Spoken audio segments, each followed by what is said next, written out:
Le président égyptien Abdel Fattah el-Sisi a réitéré son engagement à pousser les réformes nécessaires pour rétablir l'économie. L'Égypte a signé avec le Fonds monétaire international un accord de prêt s'élevant à 12 milliards de dollars. Le pays tente de réduire son déficit budgétaire et augmenter ses réserves en devises étrangères qui sont en baisse. Toutefois, les mesures d'austérité requises par le FMI viennent à un prix. Le gouvernement égyptien célèbre car le montant du prêt est le plus élevé de l'histoire du FMI au Moyen-Orient. Par ailleurs, il envoie également un message aux investisseurs et donateurs étrangers d'entrer de nouveau sur le marché égyptien. Le président Abdel Fattah el-Sisi a déclaré que les économies qui seront réalisées grâce à ces réformes s'élèveront à environ 21 milliards de dollars par an.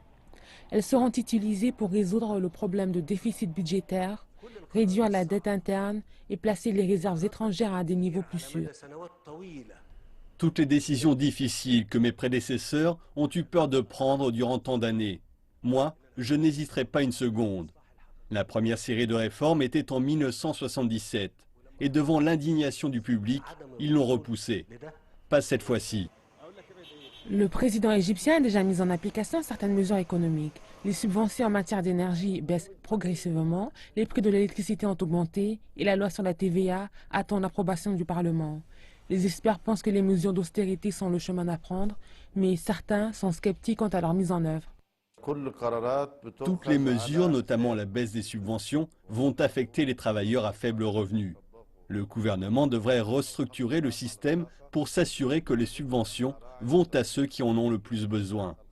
L'aspect social est vital pour atteindre les nécessiteux.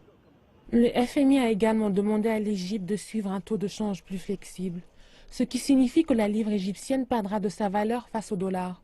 La Banque centrale a déjà pris cette mesure et espère booster les exportations et encourager l'investissement.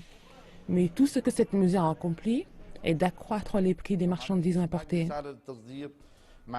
Nous avons besoin de développer un système d'exportation, une vision et une stratégie pour accroître l'exportation. Nous devons rouvrir les usines fermées et fabriquer localement des biens, avant de diminuer la valeur de la livre. L'Égypte possède une grande expérience et a le potentiel pour être une nation riche.